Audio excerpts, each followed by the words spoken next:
اور اس بات کے لیے انہیں آمادہ رہنا چاہیے کہ کسی وقت بھی تشیع کی بہتری کے لیے اور قتل عام کو روکنے کے لیے کوئی بھی اقدام ایسا جو مؤثر ہو سر. لوگ کہتے ہیں، بعض لوگ کہتے ہیں جی کیا ہو رہا ہے اور کیا کیا جا رہا ہے.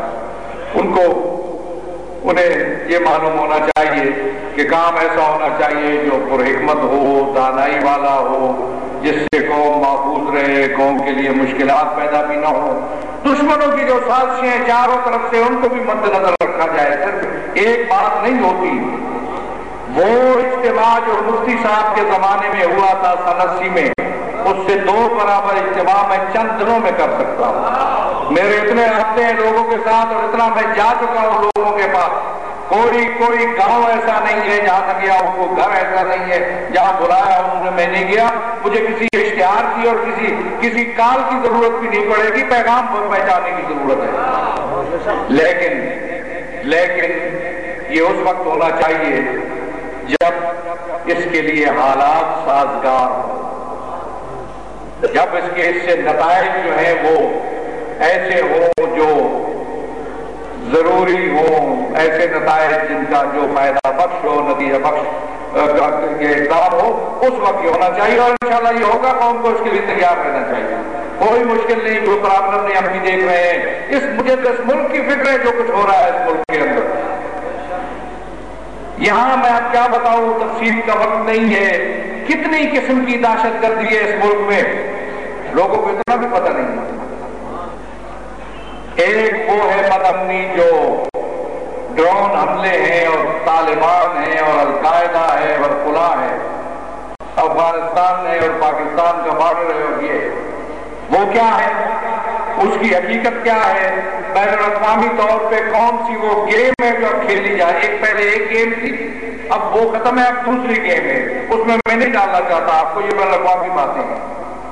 یہ کیا چیز ہے اور اس پہ کیا ہو رہا ہے اور کس طریقے پہ یہ روزانہ امریکن آتے رہے، جاتے رہے اور اب بھی ہیں. کہاں موجود ہیں یہ حملے؟ ہوتے کہاں سے ہیں یہ ڈرون جہاز؟ اٹھتے کہاں سے ہیں؟ اور کتنے امریکی ہیں جو اسلام آباد میں بیٹھے ہیں؟ میں ان باتوں کی طرف جاتا نہیں ہوں. یہ بہت سے ایسی باتیں جو آپ کے لیے شاید فائدہ مند نہ ہو. ایک یہ. دوسرا وہ ہے جو اندر خودکش حملے ہیں، کہیں بم پھٹ رہا ہے، کہیں خودکش حملے ہو رہے ہیں، کہیں لڑائی ہے، کہیں فوجی آپریشن ہو رہا ہے. آپ نے دیکھا سماج کے لوگ وہ بھی کلمہ گو ہیں. میں ان کی بات ضرور کرتا ہوں جانی. میں باجوڑ والوں کی بات بھی کروں گا، میں محمد ایجنسی کی بات بھی کروں گا. میں پاکستانی ہوں، ذمہ دار پاکستانی ہوں. مجھ پر فرض عائد ہوتا ہے کہ میں پاکستانیوں کی بات کروں. میں نہیں سمجھتا طالبان غیر طالبان، میں بات ہی نہیں کرتا. جو لوگ ہیں پاکستانی ہیں ان کے ساتھ مذاکرات ہونے چاہیے اور یہ آپریشن بند ہونے چاہیے. لیکن کتنے لوگ مارے گئے آپ جانتے ہو؟ دہشت گرد کتنے مارے گئے وہاں، اور بے گناہ کتنے مارے گئے؟ اکثریت ان لوگوں کی تھی جو بے گناہ تھے. اور پھر یہ صورتحال ہوئی. اس لیے اور پھر اس کے بعد یہ جو خودکش حملے کہاں سے آئے اور کیا سلسلہ ہوا، میں یہ سمجھتا. اور بھی یہ دوسرے شیعوں کے خلاف جو ہے، اور پھر جو عام بدامنی ہے، ڈاکے ہیں، چوریاں ہیں، ملک کے اندر کسی کو کوئی چیز کا تحفظ نہیں ہے. یہ ساری ایسی چیزیں ہیں جن پہ ہماری الحمدللہ نگاہ ہے، اور ہمارا رول ہر میدان کے اندر ہونا چاہیے. صرف شیعوں کی بات نہیں کرتا ہوں میں، تشیعوں کی بات بھی کروں گا، سب سے پہلے میرا فرض ہے.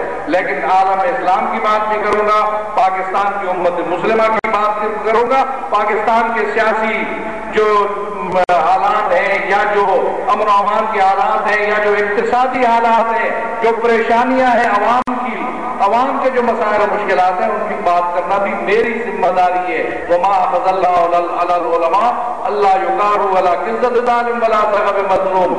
خدا نے علماء سے یاد لیا ہے کہ وہ کسی ظالم کے پیٹ بھرنے پر اور مظلوم کے بھوکا رہنے پر خاموش نہ بیٹھے.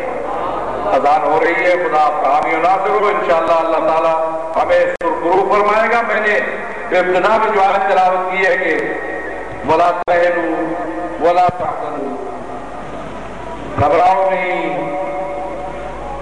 وہ حزن نہ کرو وانتم الاعلون، تم بالا دست ہو، ان کنتم مومنین، شرط یہ ہے کہ تمہارے اندر حرارت ایمانی ہو۔